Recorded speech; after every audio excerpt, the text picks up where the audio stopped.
Bon, j'ai remis un peu d'essence les gars, j'espère que ça va craquer.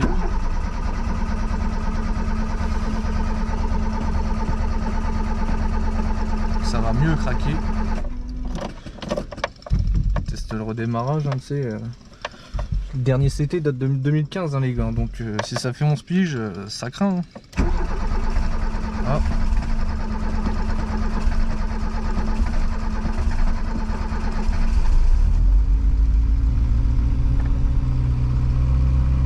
Bueno.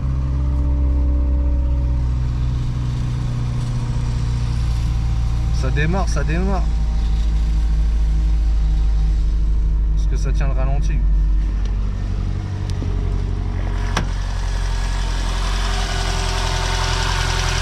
J'ai enlevé le couvercle du filtre pour qu'il y ait un peu plus d'air qui rentre, pour faciliter le démarrage on va dire. Et bon, ça a l'air de tourner, hein. Franchement nickel. Hein. Un Cléon incauvable comme d'hab. Renault, la meilleure marque. Bon, ça a démarré nickel, hein, mais soit il reste encore un peu de vieille essence pourrie. L'essence que j'ai remis dedans, elle date un petit peu aussi, elle a quelques mois, mais quand on accélère, elle fume pas mal à l'arrière. Je sais pas si vous verrez dans le rétro, à part ma grosse tête. Mais ouais, et puis elle a un petit trou on va dire.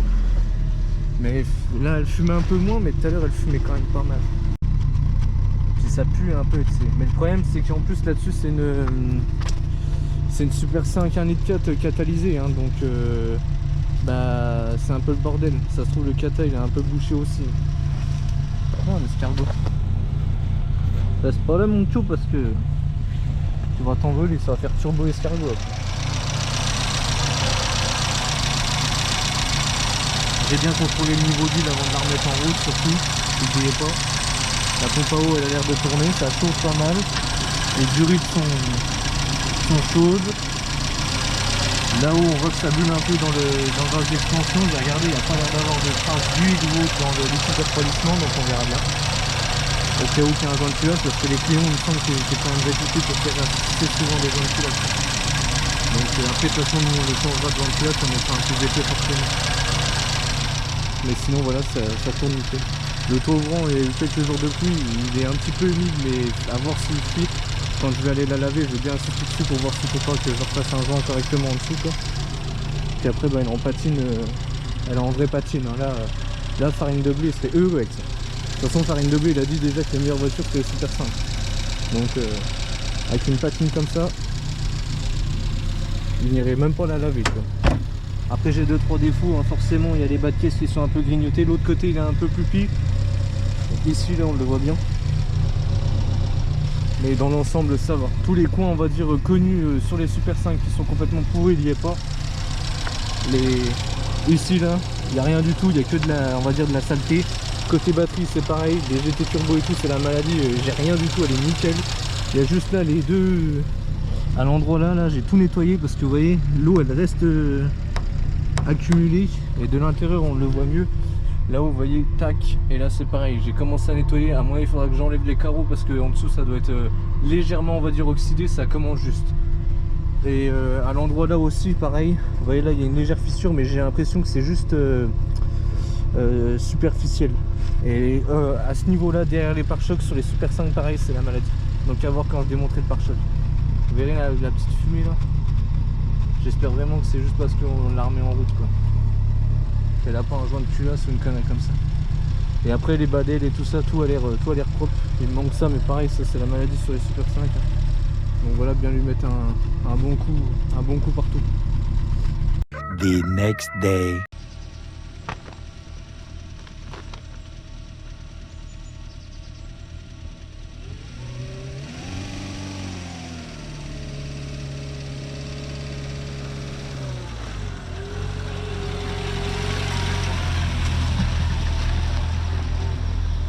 Je vais pas laisser l'échappement. Bon, allez. Ah bon, on verra bien. Posé là, tu sais. J'espère que c'était pas le carter moteur surtout. Mais si tu vois vraiment l'impression du dos, je t'arrête.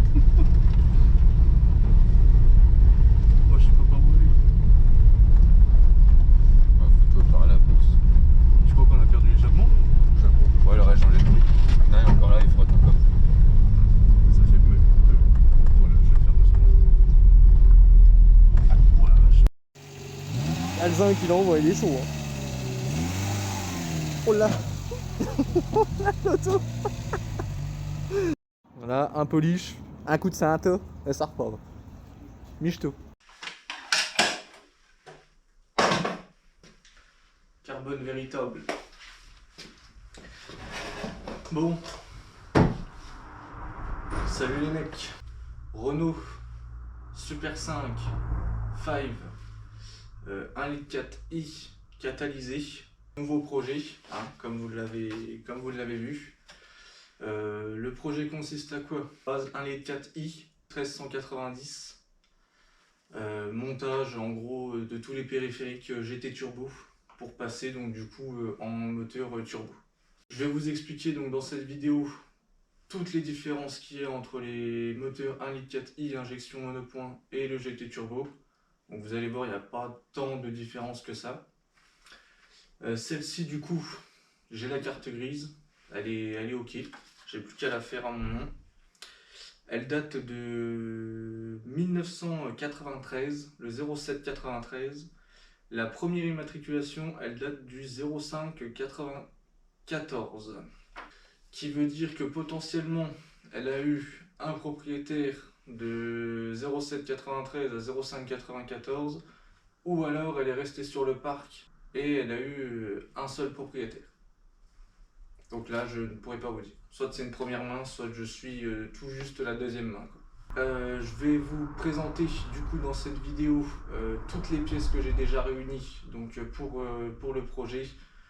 Des centres de turbo, les manomètres de pression.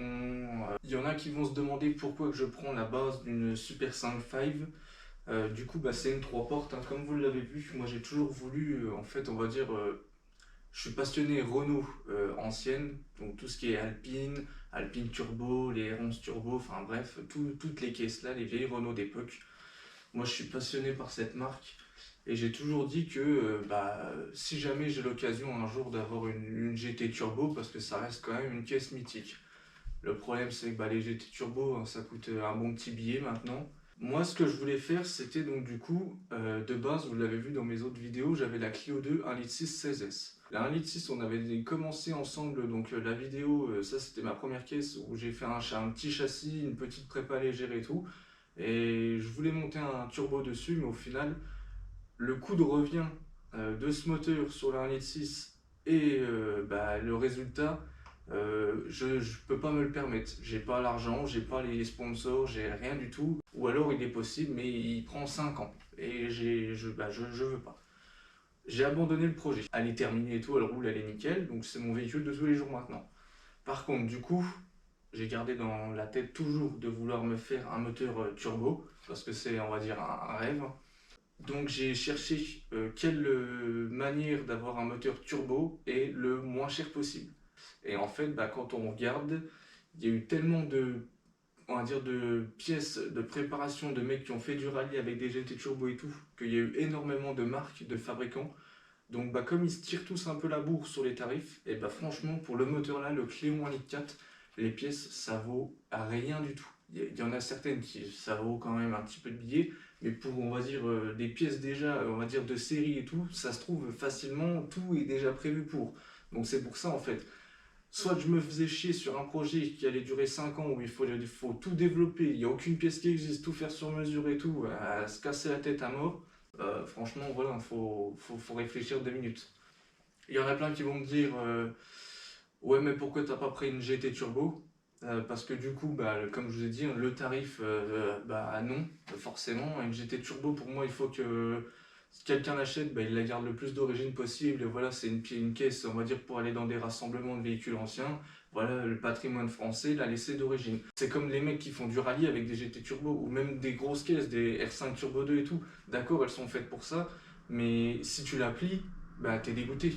Alors que moi, mon objectif avec celle-ci, c'est une course de côte. Peut-être, si possible, si jamais on arrive à faire quelque chose, un Mosquito Drag Race, parce que ça serait marrant d'y aller avec. Si j'arrive à faire la caisse comme je veux et faire une course de côte, là, ça sera déjà 2 objectifs de ma vie qui seront réalisés. Et donc, je pars sur une base de Super 5 en 3 portes, parce que je l'ai eu à un très bon tarif, 450 €. Complète avec la carte grise. Le seul truc qui manque, c'est l'assise de banquette arrière, c'est tout. Donc voilà, pour quelle raison je suis parti sur cette base là. Et en plus de ça, comme je recherchais un moteur de GT Turbo, à savoir les mecs que sur le bon coin ça tourne entre 800 et 1500 €. Et donc du coup, grande surprise pour moi, parce que du coup j'ai été la chercher. J'ouvre le capot et en fait avec la plaque, le numéro de moteur et tout, je me suis rendu compte que c'était un 1390. Donc nickel, franchement j'ai déjà, on va dire, la base moteur, donc j'ai pas besoin de rechercher un bloc 1397 ou un C1J ou un C2J ou autre, quelque chose comme ça. Et à savoir aussi que avant celle-ci, j'avais été en voir une autre, une rouge, mais elle était à 1000 balles. Pas du tout confiance, la voiture elle m'inspirait pas, tu sais, quand tu vas voir une caisse, j'avais l'argent, j'avais tout, hein. Je pouvais la prendre, tu vois, mais je sais pas confiant. La caisse m'inspirait pas du tout, j'ai pas voulu la prendre, et puis au final, heureusement que je l'ai pas pris, parce que du coup, quelques mois après, j'ai trouvé celle-ci. Et franchement, le mec, je t'enverrai le lien de cette vidéo, je sais pas si tu vas la regarder. Le mec, c'était un passionné de Volkswagen, il avait je ne sais pas combien de Golf et tout. Le tarif 450 balles, il m'a dit, je l'ai payé, je crois qu'il l'avait acheté 500 balles lui, et il a jamais fait la carte grise, il l'a pris, il l'a stocké dans son terrain, et il en a jamais rien fait. Donc franchement, merci à toi si tu regardes ça, parce que tu m'as fait un très beau geste, hein. Franchement, 450 balles, t'as assuré, tu vois. Les Super 5 en 3 portes, malheureusement, ça commence à être un petit peu coté, hein. Tu en trouves en bon état, ça commence à tourner aux alentours des 800 balles. Hein. Parce que le problème, c'est que, comme je disais, les mecs qui font des rallyes en GT Turbo, ils plient leur caisse, et donc du coup, ils recherchent des Super 5 en 3 portes. Voilà le projet. J'espère que vous allez kiffer. Donc restez bien tout le long de cette vidéo. Vous allez voir donc l'explication de tout ce qui est les différences moteurs. Et en plus de ça, toutes les pièces que j'ai déjà réussi à réunir pour ce projet. I gotta build my pride. Damn right. Quoi? Ça va? Rigole pas, j'ai le droit, je fais ce que je veux, je suis chez moi, je vais t'expliquer. Donc, pour commencer, j'ai pris mon petit aimant, tu sais, je vais me mettre à la baguette. Ça, c'est les caractéristiques techniques de mon moteur à moi qui est actuellement dans la Super 5. Donc c'est un code moteur C3J 760. En alésage, on a 75,8 par 77 mm de course. Ok. Vitesse maxi, et là j'espère que ça va en faire trembler plus d'un. Vitesse maxi 158 km/h. C'est beau. C'est beau, c'est beau, c'est beau, c'est beau. Ensuite, maintenant je vais vous expliquer.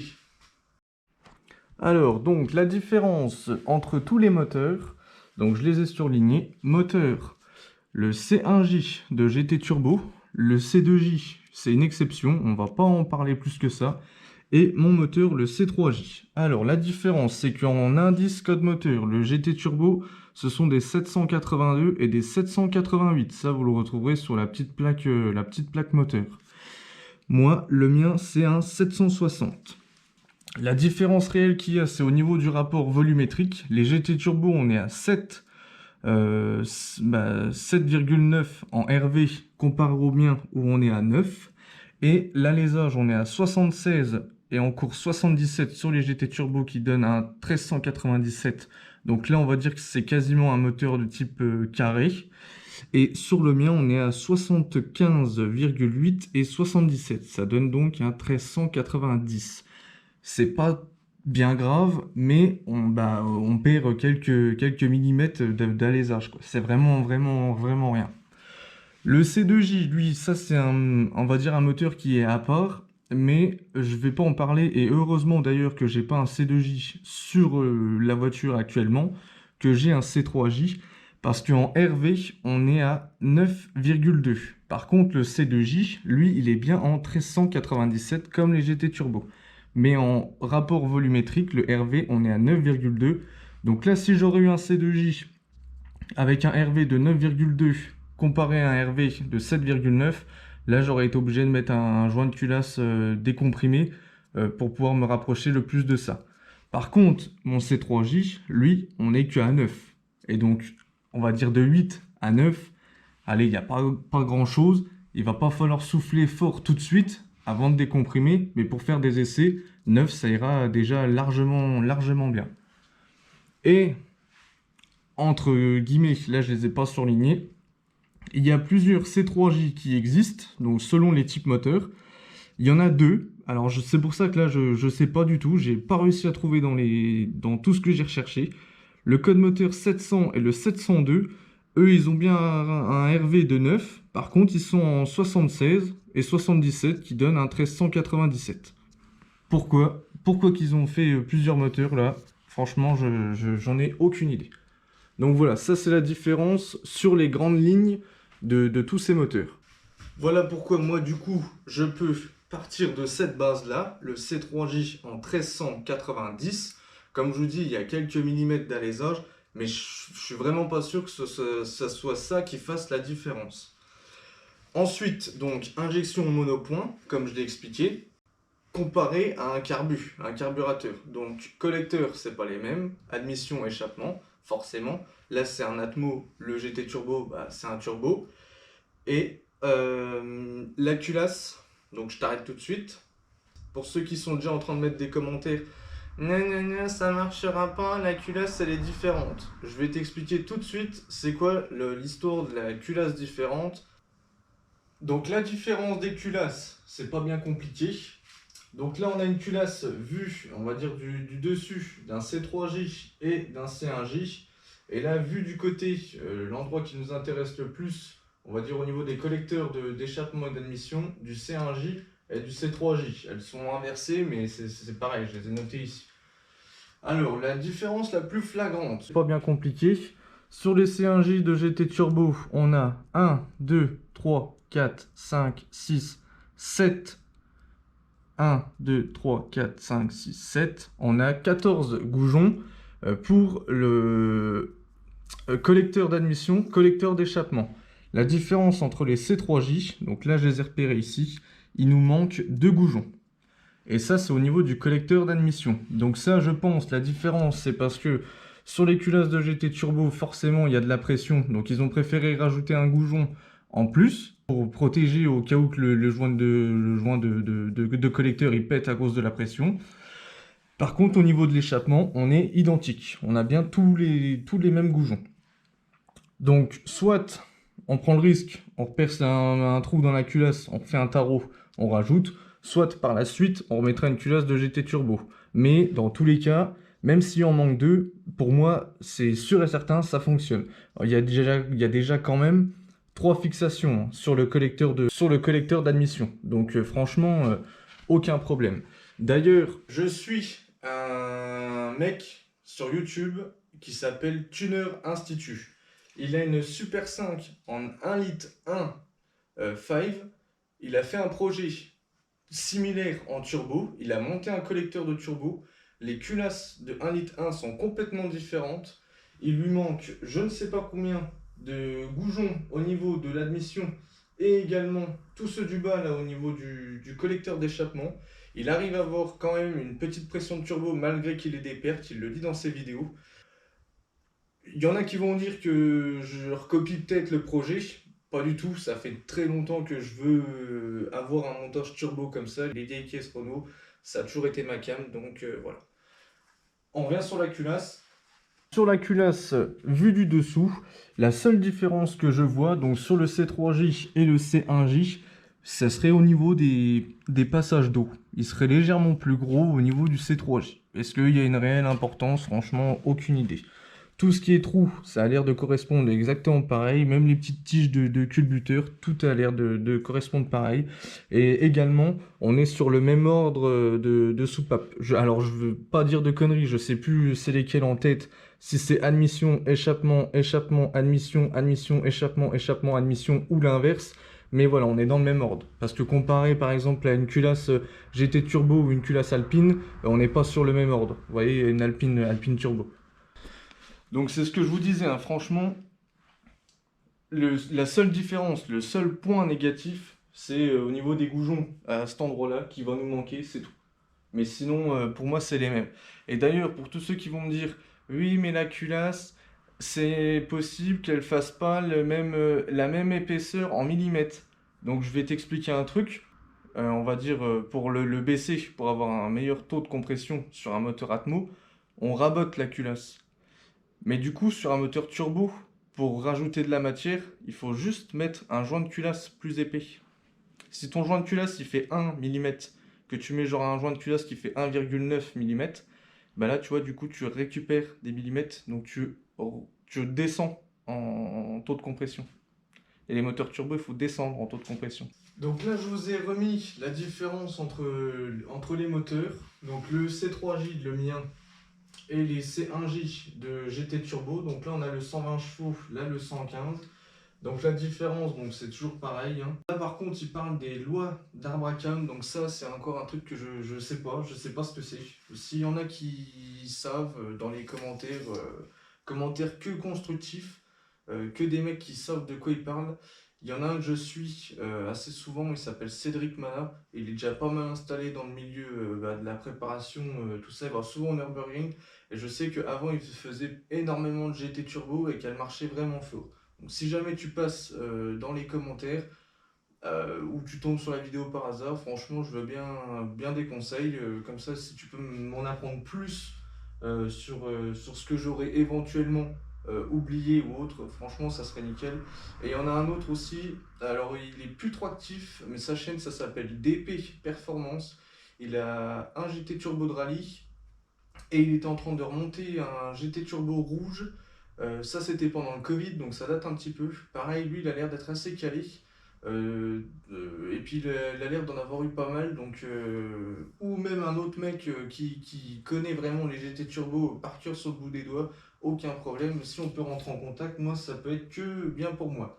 Allumage donc électronique AEI, et sur les GT c'est pareil, c'est des AEI. Ça d'ailleurs, j'y reviens tout de suite avant que quelqu'un me coupe les pattes. Il y en a un qui va me dire ton allumage ça ne marchera jamais. Toi c'est une injection monopoint, les GT Turbo c'est des carbus. Alors je sais pas comment ça fonctionne dans les AEI là, il faut que je me renseigne encore plus sur le sujet, parce qu'il y a un capteur PMH dessus. Si c'est le capteur PMH qui envoie la sauce ou autre, mais moi de ce que je peux savoir déjà c'est que sur celle-ci on a une pompe à essence électronique. Et sur les GT il y a une pompe à essence électronique aussi. Donc c'est pour ça que je comprends pas trop comment ça fonctionne. Ce qu'on va essayer de faire, c'est de voir si on peut démonter le collecteur d'origine, le collecteur d'admission d'origine, essayer de monter le collecteur d'admission de GT Turbo, mettre le carbu de GT Turbo, mettre on va dire de l'alimentation d'essence sur le carbu de GT Turbo pour essayer de la faire démarrer. Comme ça on verra si ça injecte en continu ou pas. Là, je connais pas encore correctement, il faut qu'on découvre ensemble. C'est pour ça d'ailleurs que toutes ces vidéos sur ce projet vont avoir lieu. Et donc, pour revenir sur l'allumage, celui qui me dit ouais ça fonctionnera pas, c'est pas du tout les mêmes allumages et tout, et ben dans tous les cas c'est simple. Je vois que ça fonctionne pas avec l'allumage là, je remets une tête d'allumeur du type basique, une bobine, et je fais un calage à la lampe strobo, à la lampe strombo. Dans tous les cas, par la suite, je compte monter les nouveaux allumages électroniques, les ignitions, où on peut rentrer, on va dire, avec le téléphone, une cartographie d'allumage complètement sur mesure. Ça peut être que top, le top du top. Je vais voir pour essayer de prendre une RTA du C3J et une RTA des GT Turbo, comme ça je puisse comparer tout correctement, les angles de cam et tout. Parce que forcément, il y en a bien un qui va me le dire également, qui va me dire oui, les arbres à cam, c'est pas les mêmes. Alors il y a de fortes chances que ce soit pas les mêmes, les arbres à cam. Mais du coup, c'est pour ça que moi, je vais commencer avec l'arbre à cam qui est d'origine. Par la suite, on mettra un gros arbre. Dans tous les cas, on y passera. Mais moi, ce que je veux faire là, tout de suite, c'est tout monter les périphériques on va dire, du moteur GT Turbo, qu'elle tourne, qu'elle démarre, qu'elle se mette en route, et après, même si ça sort, on va dire 80 chevaux, je suis pas là à essayer de chercher directement les 120 chevaux du GT Turbo, loin de là. Moi, je suis le premier projet, la première V1, parce qu'il va y avoir plusieurs versions de ce véhicule. Le premier V1, c'est carburateur, turbo, un réglage au minimum, et j'en ai rien à foutre de combien ça sort. Je veux juste que ça soit fonctionnel. Maintenant, ce que je peux faire, c'est vous montrer déjà toutes les pièces que j'ai.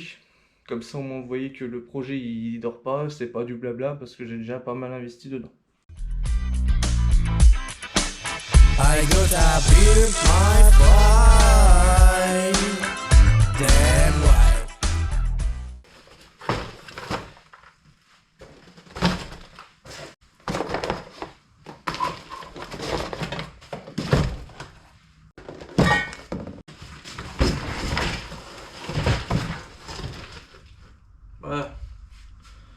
Voilà tout ce qu'on a pour cette merde. Donc première chose, le plus compliqué, on va dire, à trouver à un bon tarif, c'est le carbu soufflé, le 3210, ils appellent ça. Pas un de GT Turbo, mais un de R11 Turbo. La différence, c'est les R11 Turbo, c'est une coiffe en plastique qui vient se serrer avec un collier. Les GT Turbo, il y a une petite platine en plus où la coiffe vient se fixer avec des écrous. Si jamais par la suite je vois que ça démanchonne ou autre, on pourra modifier le dessus, refaire une petite platine pour avoir une coiffe vissée. Sur le bon coin, ça tourne entre 300 et le pire que j'ai vu, c'est 600 balles. Les mecs, franchement, là-dessus, ils y vont pas avec la main morte, quoi. Celui-là, je l'ai trouvé, c'était un mec qui faisait des protos, qui avait une R8, je crois, non, une Dauphine, et il voulait la passer en carbu soufflé turbo, je crois, et au final, il a abandonné le projet. Donc, à voir, on le mettra peut-être dans un bac à ultrasons, lui mettre un kit de joint neuf, ça existe. Le kit de joint neuf, ça vaut dans les 60 €, je crois. Donc, voilà. Et bac à ultrasons, il faut que j'en achète un.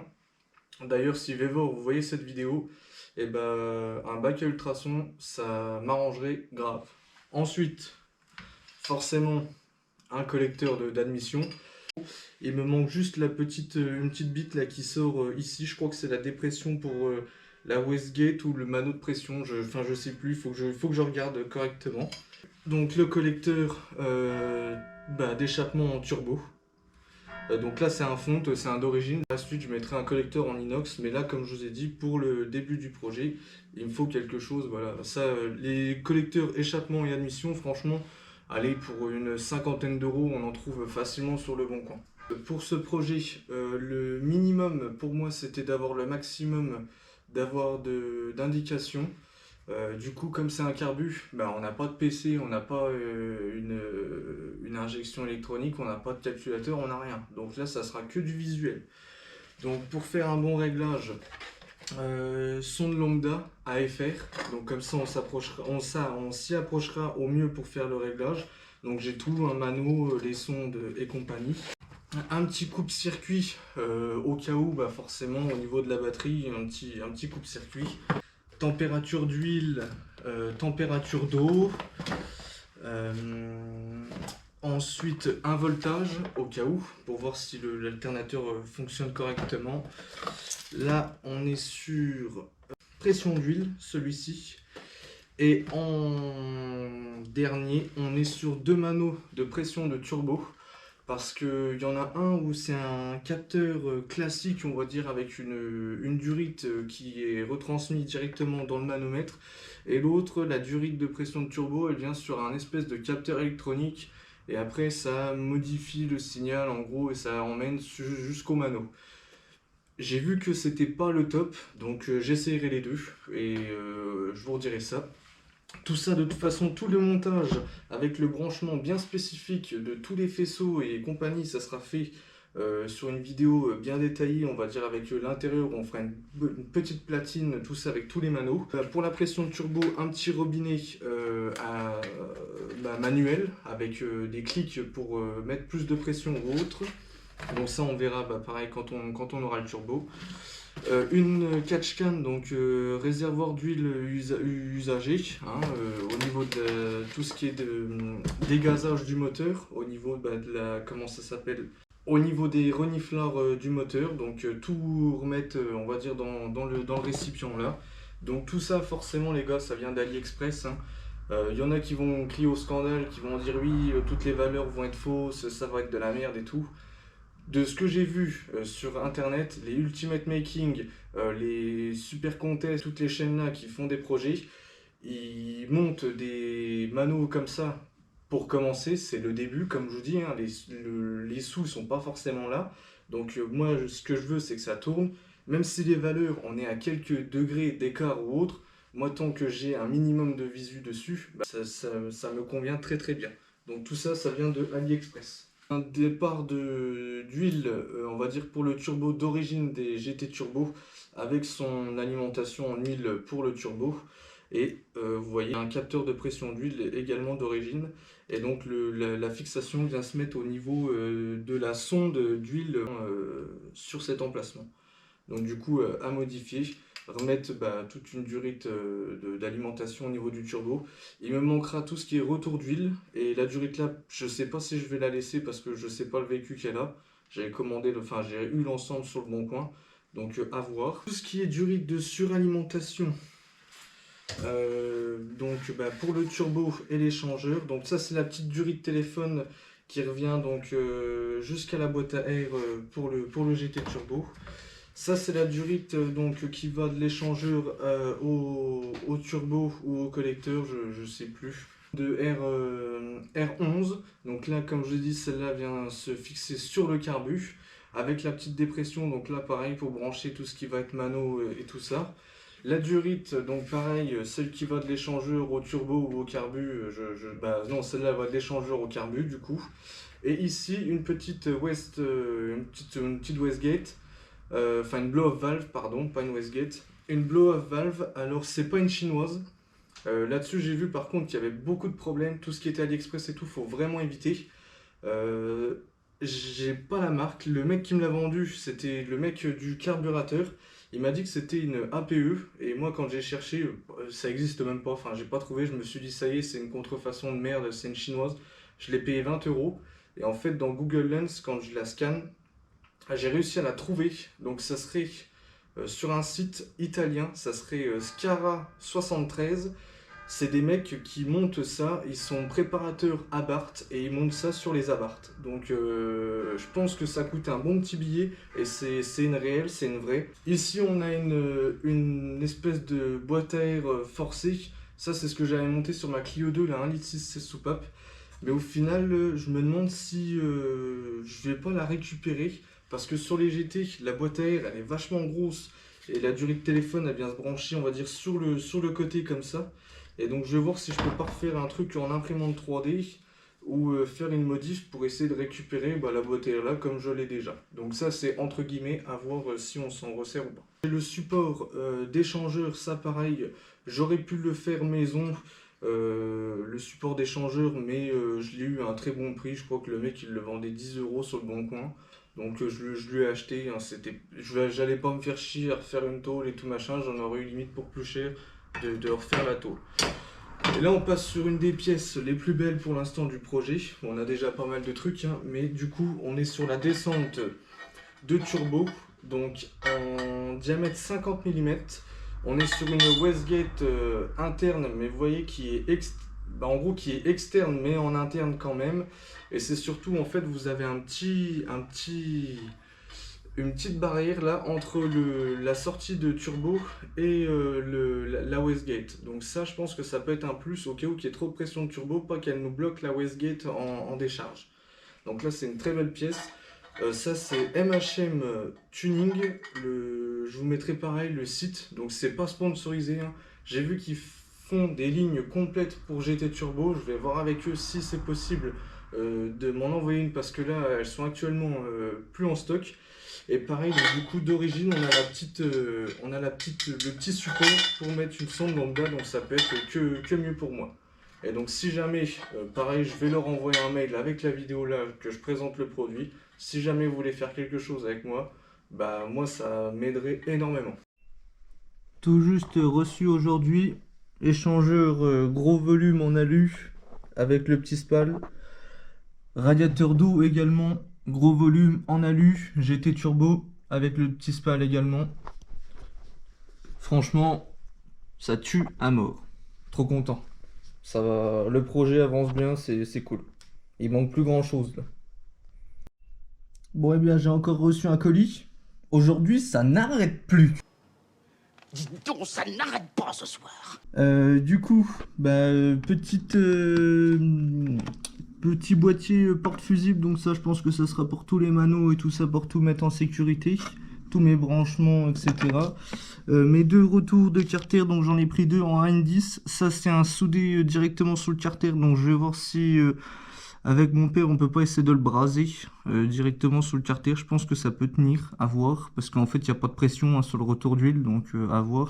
Et sinon un retour d'huile comme ça à visser, donc en gros sur la cloison du carter, par contre, les joints qui sont fournis avec, ils sont vachement lâches. On va dire, ils sont pas collés au pas de vis, donc à voir. Peut-être qu'il faudra modifier les joints et puis mettre du téflon. Mais le problème avec ça, c'est que quand on le serre, ça va, mais le jour où on le desserre, et il y a un risque du coup que l'ensemble il se desserre, vous voyez, quand on va desserrer le raccord à ce niveau-là. Donc à voir lequel est le mieux, à étudier. Donc je vous ai présenté quasiment toutes les pièces que j'ai, hein. Là franchement je vous ai tout montré.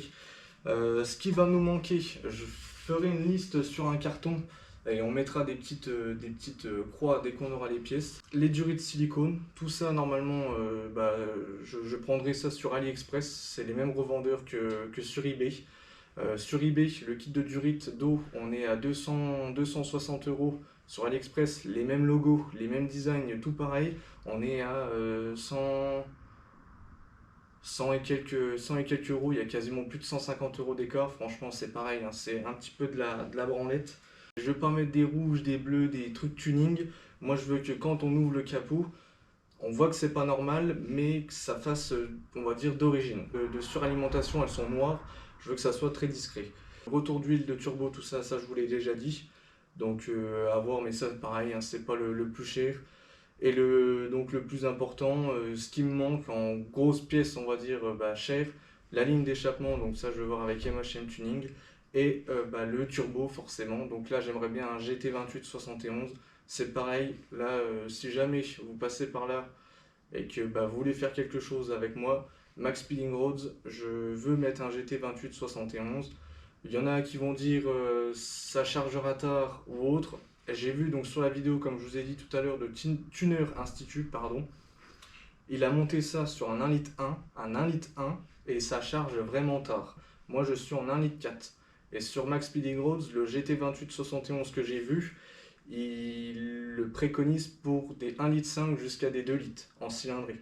Donc à voir, peut-être que le 1,4 litre ça passera juste ce qu'il faut. Donc c'est pour ça. Et après en interne, comme je vous ai dit, tout ce qui est bielle forgée et tout ça, pour l'instant, j'en ai pas besoin. Moi je veux juste que ça démarre, que ça fonctionne, que le turbo il charge correctement. Et après on se gavera avec la pression de turbo, on mettra des bielles forgées et tout ça. Mais ça sera sur une autre version. Donc le plus important, c'est ce qui me manque, c'est le turbo Max Speeding et la ligne d'échappement. C'est tout. Et après sinon je crois que je suis complet niveau pièces. C'est déjà un très très beau début. C'est pour ça que je vous ai dit le projet là, voilà, là il est en route. n'y a plus qu'à faire et à prouver, je croise les doigts, mais à prouver que ça fonctionnera dans tous les cas. I gotta build my pride. Damn right. Avant toute chose, le premier truc qu'on va installer, parce que là ça me plaît pas du tout. Voilà. Tu vois, pour bien commencer, moi, une voiture pour moi, 50% du véhicule, c'est le volant. Si t'as pas un beau volant, franchement, ça sert à rien que tu fasses la voiture. Quand vous démontez un volant, vous desserrez l'écrou, on met les roues bien droites. L'écrou on le laisse. Parce que quand tu tires sur le volant, si t'as pas l'écrou et que le volant il vient d'un coup, et bah ça là, tu vois ça là, ça tu te le prends dans le nez mon gros. Et après ça fait bobo. T'es obligé de mettre un pansement grenouille. C'est monté. Alors du coup, là je l'ai mis à peu près droite, c'est. Et si jamais vous voyez que le volant il continue, on va dire le véhicule il tire un petit peu à droite et tout, que ça change de d'habitude, ce que vous faites c'est que vous le serrez pas trop fort, vous allez sur un parking, vous le serrez, vous roulez avec la voiture elle va rouler droit, si le para-il est bon et qu'elle tire pas à droite ou à gauche, et après hop vous reclipsez le volant, vous roulez tout doucement, vous enlevez le volant, vous remettez le volant sur les bons crans, parce qu'il n'y a pas de méplat là-dessus. Moi le mien, le volant avec le moyeu, je l'ai payé 70 €. Et le truc là, les mecs ils les vendent quasiment 100 balles. À savoir que il y a un shop sur internet, je vous remettrai le shop, ils les vendent 34 € et c'est des neufs qui sont refaits. Alors c'est pas des pièces d'origine, mais voilà. Est-ce qu'on a besoin d'une pièce d'origine, franchement? Et là, ça biche à mort, ça fait toute la diff, tu vois. Le coup de poing le plus rapide au monde, c'est lequel? L'Huracan.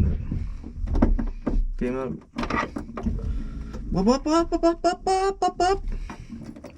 Je vais la nettoyer intégralement. Je vais démonter les sièges, démonter la banquette. J'ai pas la scie, j'ai juste le dossier comme vous avez vu dans le début de la vidéo. Et je vais la nettoyer entièrement parce que comme je vais bosser un peu dedans, mettre les manos, tout ça, vas-y, j'ai pas envie de travailler dans la crasse. Et puis elle sent un peu le renfermer, donc au moins ça me fera un petit coup de propre dedans quoi. J'ai passé un grand coup d'aspirateur dedans, donc j'ai fait au max, hein. Vu dans l'état qu'elle était vraiment toute pourrie. Je l'ai vidé entièrement, donc j'ai enlevé un sac poubelle complet de merde. Le mec il était accro au gratte-gratte, j'ai jamais vu ça. Franchement, sans mentir, je pense que j'ai dû enlever en ticket à gratter au moins 250 jackpots. Et ils étaient tous perdants. Est-ce que j'ai passé mon temps à les regarder?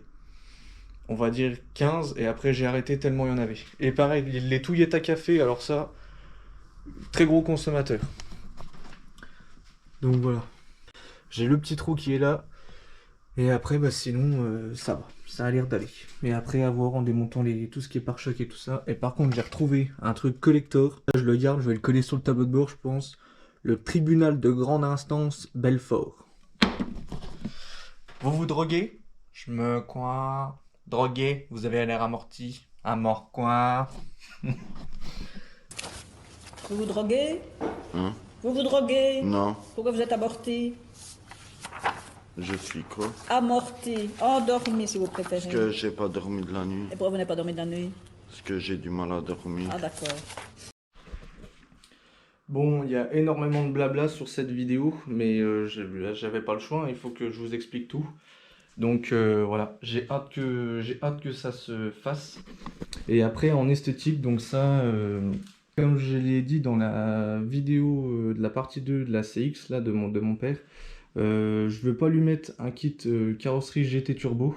Le seul truc de GT Turbo qu'il y aura, ça sera le béquet sur le toit, enfin sur le haillon, et la calandre de phase 1. Parce que la calandre de phase 1, il y a plein de petits trous, et je pense que pour le refroidissement, c'est le plus mortel qui existe. La phase 2, elle est quasiment comme les d'origine, c'est des grandes lames, j'aime pas trop. Et en extérieur, donc du coup, cette Super 5 5, elle aura des pare-chocs de GTX, bas de caisse de GTX, pare-choc arrière GTX, les carreaux ouvrants. En intérieur, pour l'instant, je laisse d'origine, on va dire, tout ce qui est panneau de porte, tableau de bord, et je mettrai peut-être juste les petits caches en plastique tout le long, là, comme les GT Turbo ou les GTX, à voir. Et par contre, c'est les sièges, il faut que je trouve des sièges de phase 1 qui ressemblent un petit peu aux R5, les vieilles R5 de base, parce qu'ils sont beaucoup plus jolis. Et laisser les petits caches, on va dire sur les côtés là, mais tout mettre de la même teinte que le véhicule. Ça c'est pareil, le bandeau pareil, et ici par contre je vais mettre un tout gros turbo. C'est le seul truc qui, on va dire, qui va trahir la voiture, mais justement en fait je veux le mettre parce que les gens ils vont se dire c'est pas une GT Turbo, qu'est-ce qui nous fait le kéki avec son truc turbo, et quand je vais appuyer, bah cousin ça va ouater, tu vois. C'est le seul truc voilà, que je veux faire. On est sur la fin de cette vidéo, donc j'espère que vous avez kiffé. N'hésitez pas à vous abonner, mettez des commentaires s'il vous plaît. Je le dis tout le temps, je sais que c'est chiant, c'est casse-couille en fin de vidéo, mais moi ça m'aiderait énormément, je suis toujours pas monétisé ni rien. Toutes les vidéos que je fais là, c'est que ça me rapporte rien, c'est que sur mon temps un mois, c'est plus une perte d'argent même limite.